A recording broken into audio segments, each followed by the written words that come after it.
Welcome to the Red Stories. It inspires me if you subscribe and like, maybe another comment. Thank you, thank you. My now ex-fiancé proposed to me 4 days ago. Let's call him Tom. We had been together for 2 years, talked about marriage, kids, and all that. We're both 26. Until last week, I thought my personal life was perfect. Now Tom has a best friend, let's call her Amy. He also has a close group of friends that he's really tight with. The problem throughout our relationship was that Tom always put me last when it came to his friends.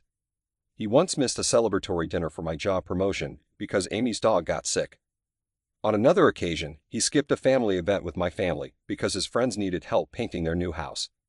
Tom also had some financial troubles linked to his friends that almost cost him his inheritance.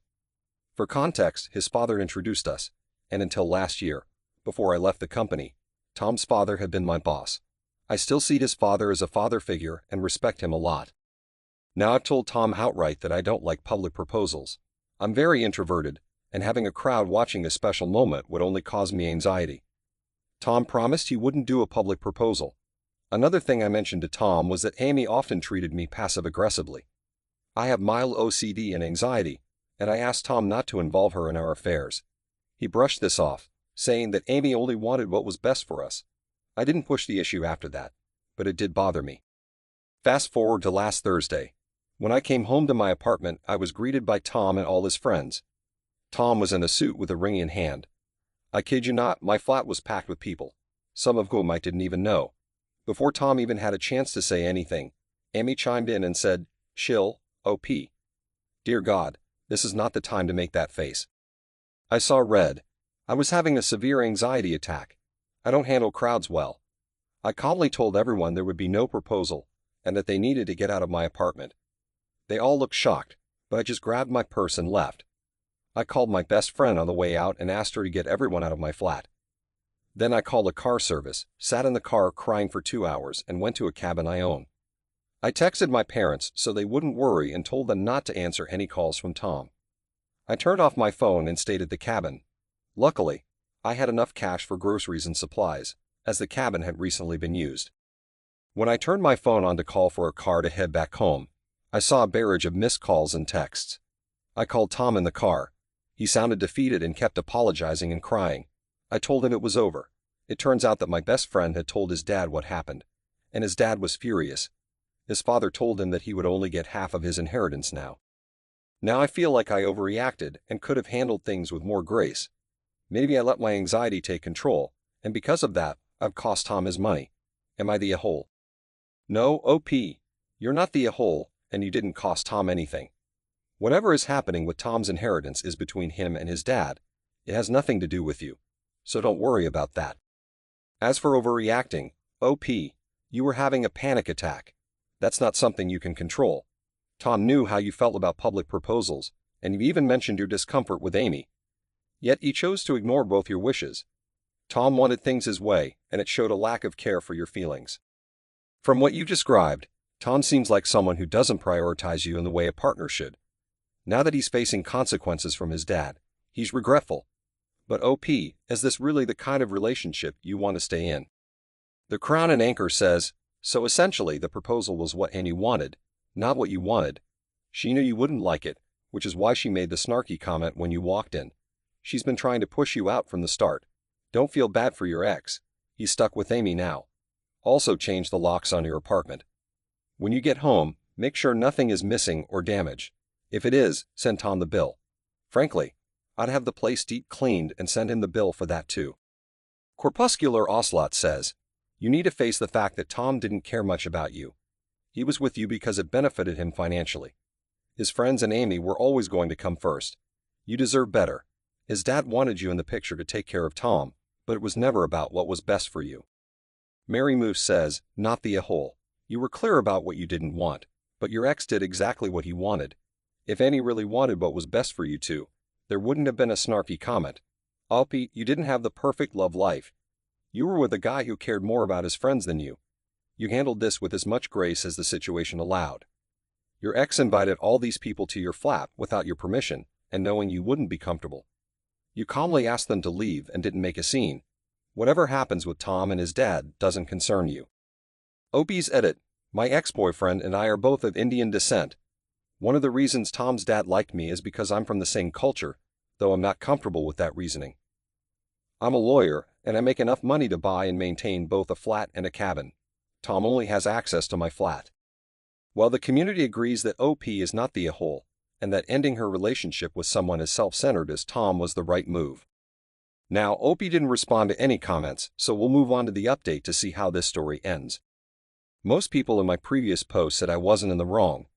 After talking to my family and friends, I realized I didn't overreact. Regarding the advice about changing the locks, I'll get to that later. My best friend, who has been staying with me for a few days, checked my flat and everything was in place, so at least that's one problem less to worry about.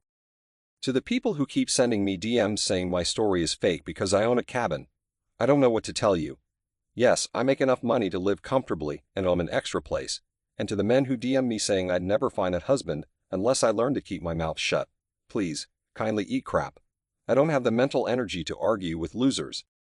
As for Tom's friends, they've been close since high school, Amy included. There's a group of about 8 or 9 of them. 2 are engaged and 1 is married. Tom is technically the most well-off guy in the group, thanks to his dad.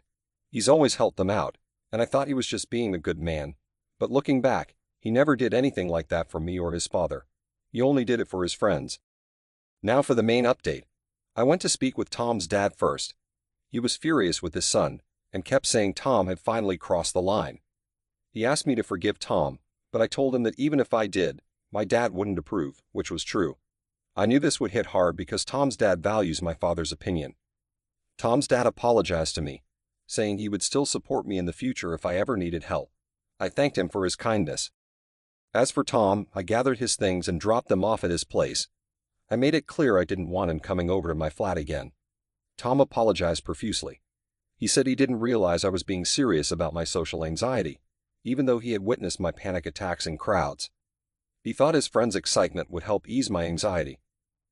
I'd asked him why none of my friends were at the proposal, and he said because I only have a small group of friends, he thought we could have a nice dinner with them later to break the news. His words hurt. His friends deserved to be at the proposal, but mine didn't just because I only have 5 close friends. Tom also mentioned that Amy didn't like one of my friends because she's a single mom, which made me even angrier. I told him that he'd be better off marrying Amy since everything in his life seemed to revolve around her.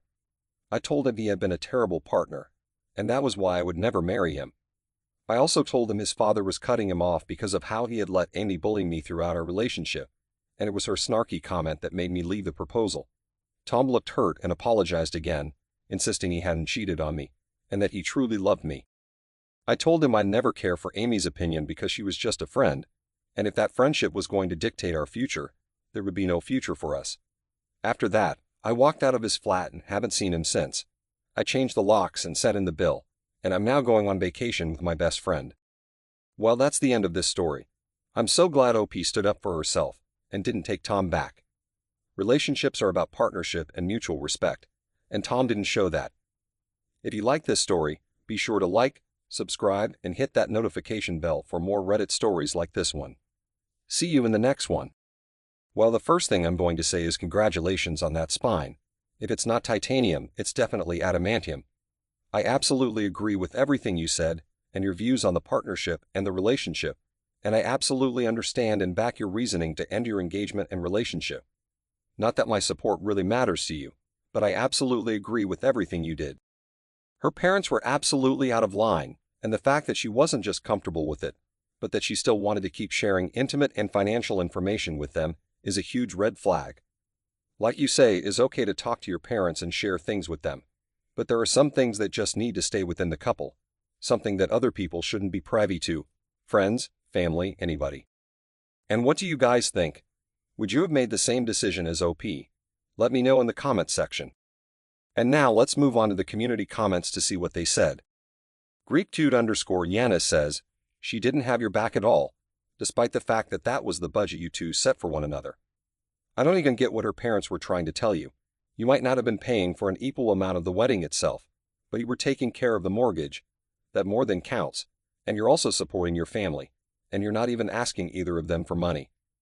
Her folks had absolutely no right to get pissy with you, and she should have had your back during that. If she's got to get upset with you over the wedding, then it wasn't gonna work out in the long run anyway. You made the right choice. Misinputting Zays, it sounds to me like maybe she was having reservations and voiced them to her parents, who then butted in. Regardless, you two were living together. You set up a home together, and you guys discussed the wedding and its budget. She should have had your back, and you shouldn't have been feeling like the bad guy in this situation. Kudos to you for standing up for yourself. And Samantha Murray 132 says, her parents sound like the kind of people that expect you to put your relationship in the backseat just to please them. You're absolutely right to walk away when your fiancé clearly put them first. I would have also ended the relationship. You're too young to be starting a marriage where you're the only one in it. Well done, OP. Well, OP, the community agrees with you and your decision. In this case, as in many others, communication and proper boundaries are paramount. And if both of those things aren't working, it's just not worth it. You deserve to have a proper partner that backs you up. Alright, that's it for this post. I hope you enjoyed it, and I hope you liked the video as well. If you did, and you're not yet subscribed, please do so by clicking the subscribe button. And don't forget to hit the bell to be notified whenever I post something new. So what do you think? I would love to hear your opinions in the comments below.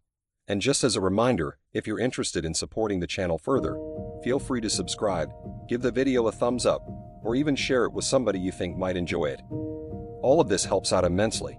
And with that being said, thank you so much for watching, and see you guys in the next one.